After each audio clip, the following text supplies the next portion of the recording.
Okay, everybody, welcome back to Salt City Counseling. If you're new here, my name's Scott Carter. I'm a licensed therapist here in the hot state of Utah. And in this video, I'm going to talk about 3 words to watch out for. This is a video about narcissistic types, high conflict types, sort of a high conflict, like high conflict X video, kind of you have a narcissistic parent type or a narcissist in your life, a healing narcissistic trauma type video. I'm going to talk about like 3 words that you need to watch out for from a narcissistic type. This includes narcissistic personality disorder and borderline personality disorder, especially those. Okay, 3 words that you need to be very, very aware of, be mindful of, notice. Because when these 3 words come out of their mouths, they're opening the floodgates for like emotional and psychological carpet bombing. And if you've ever been in a relationship with someone who is a narcissistic type, borderline narcissist, you most likely have been on the receiving end of like this carpet bombing. And what I mean by that, right, is they just absolutely just bombard you with how awful you are and scream at you and yell at you and call you names, maybe even hit you. What's interesting is, by the way, I've noticed is that people with borderline have a tendency to be more violent generally than narcissists. Narcissists tend to be emotionally violent, very, very emotionally violent, verbally violent. I'm reluctant to use that term just because I think violence is violence. I don't think words are violence, but you understand what I'm saying. Verbally aggressive, emotionally aggressive. I've just generally found that people with borderline have a tendency to be more physically violent, maybe than the narcissist. Not always, but again, that emotional carpet bombing, right? If you've ever I've heard the stories, right? I put the towels in the cupboard wrong, and I sat there for an hour and a half while they berated me over it. Hour and a half, and folks, that's just them being mentally ill. That's mental illness. At its finest. It's interesting to me sometimes to see people talk about like borderline as though, man, is this really a mental illness? Yeah. Yes, it is. And so I'm going to talk about these 3 words that you need to watch out for and what to do instead when you notice it. Give you some tips and pointers on how to respond instead. Because we know that trying to communicate with these folks or talking with these folks, it can be a total disaster. It can be a total nightmare. Just because you have to, people get so conditioned. I see this in them. They become so conditioned. They know exactly what things to not say in order to avoid any type of that carpet bombing. So I'm going to get into this, but first let me get that housekeeping out of the way. If you're new here, I hope that you will subscribe. My subscription rate has plummeted lately, so share, subscribe, all that stuff. If you have a viewer question, you can send me an email, scottc@saltcitycounseling.com. Because this is in part a high conflict type video, I'm going to plug my website, highconflictcommunity.com. I have 4 courses on there for high conflict divorce and custody, co-parenting, communication, and what is the 4th one? I always forget. But my website is on there. I do have a couple of courses on Udemy. People keep going to that link. Maybe the course is cheaper. But honestly, the content is better on my website. It's updated. A lot of it is updated. A lot of it is new. They might be a little bit more expensive, but I've put a lot of work into this, so please go to the website, take those courses, help me out. If you appreciate this content and you need to take those courses, please do it on my website, not on Udemy. I'm actually going to delete them off of Udemy because I've put too much effort and work into this content and this advice over the years to get paid $7.50 or whatever it is from Udemy when people sign up for it. So please go take it on my website, but I do have some courses on that over there. And, I think that's going to do it for the housekeeping. So let's get into this. The 3 words that I want, without further ado, the 3 words that you got to watch out for, be mindful of, and be aware of are, why didn't you? Okay, and it's phrased in the form of a question. Why didn't you do this? Why didn't you do that, right? This opens you wide open. This is an invitation for them to absolutely destroy you. And what I've noticed about narcissistic types and narcissistic behaviors, again, borderline does this, they seem to obsess with what you did. And that we can't change that. We can't go back and change that. But they're more than happy to scream at you for 2 hours over something that can't be changed, which again, that's, to me, that's mental illness. They are mentally ill. If that is how, to me, that is a mentally ill behavior, is to yell at somebody and berate them and belittle them for 2 hours over something that cannot be changed or altered. And it's even small things, right? Why did you get the 2% milk instead of the 1% milk? Et cetera, et cetera, et cetera, right?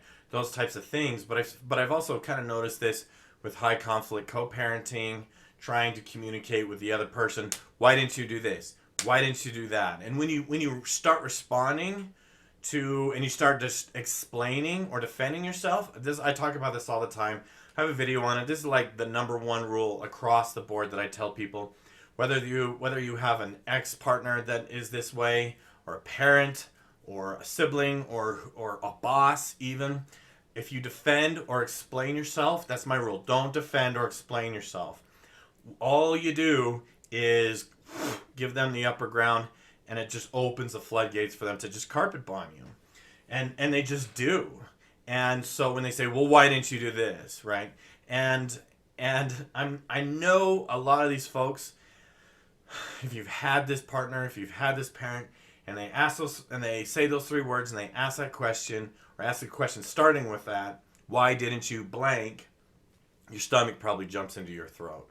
Because you've probably just learned from experience that every single time that you've started to explain why you did something, as though your explanation means anything to them, that is exactly what opens the floodgates. If you're in a court case or whatever, again, I talk about this all the time, it just opens things up for them to blame you, make you look guilty, put you on the run. If you're in court, they'll use this, like, why didn't you do this or why didn't you do that? They'll use that to put you in the spotlight. And family court is moronic enough that they'll fall for this. They'll be like, yeah, why didn't you arrange the towels better? And it's like, what does that have to do with parenting? Family court is the pinnacle of human stupidity, honestly, if you ask me. But, I mean, that example might be a little extreme, but you get my point, okay? So when they say, why didn't you do this or why didn't you do that? So I'm going to give you a few pointers on what to do instead.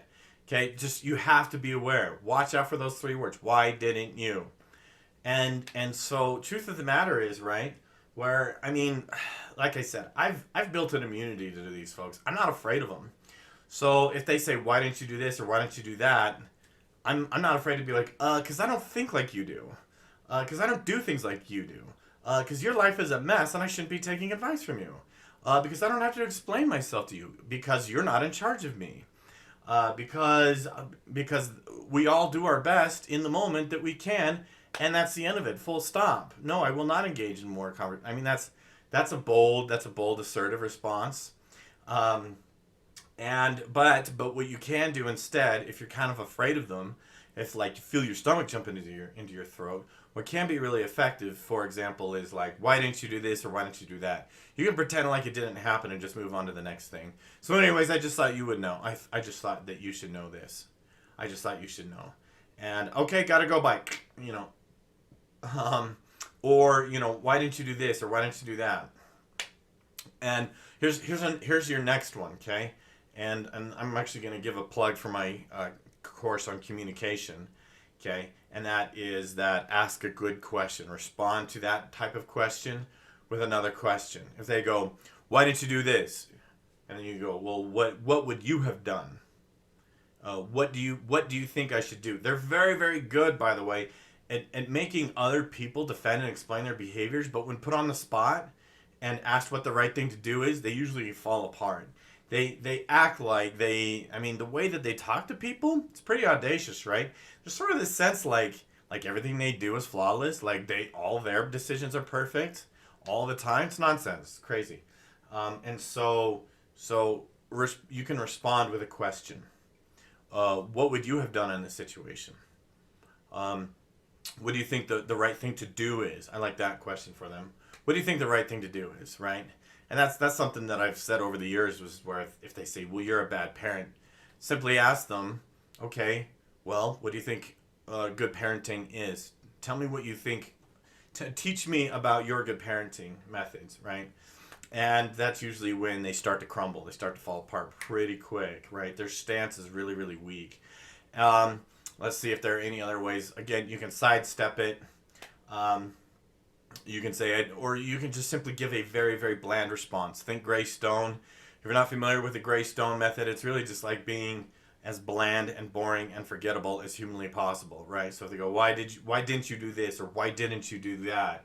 And then you can just simply say, I did my best at the time. And they could say, I'm sitting here thinking, right? I pause because I'm thinking. They would probably be like, well, and then still lay into, and you'd be like, yeah, you could be right. You could be right about that. Stick with the gray stone. You could be right. That might have been the right thing to do. You could be right. You could be right. Thanks for the suggestion. Right? Just be really, really bland. But the worst possible thing you can do is to start defending or explaining yourself. Don't break down your behavior. Don't break down your thought processes. Because the message that comes from these folks is you're not allowed to make mistakes. You're allowed to do what I think that you should do in any given situation. And let's be honest, we never know what that is. No matter what you do, they're angry. No matter what you do, they're upset, right? And so there's no way to know what they think that you should do in the moment because they contradict themselves all the time. I've seen this with borderline personality disorder. They will sometimes contradict themselves in the exact same sentence. Like they'll say two things in a sentence that are absolutely contradictory and have no awareness. And we cannot live under a system where we're trying to figure out what this person wants in any given moment because there's it's a paradox. It cannot be solved. So watch out for those three words, okay? Why didn't you? Okay? So please go check out my website if you need more courses. I am able to do some consulting work. If you need some documentation review, if you need some consulting work, help me. And what I've been doing for some people is just giving them a game plan, kind of give them a strategy for their individual high conflict situation. So anyways, you can contact me, scottc at saltcitycounseling.com if you have questions on that. Thank you for watching. Don't forget to subscribe if you haven't already. We'll see you next time.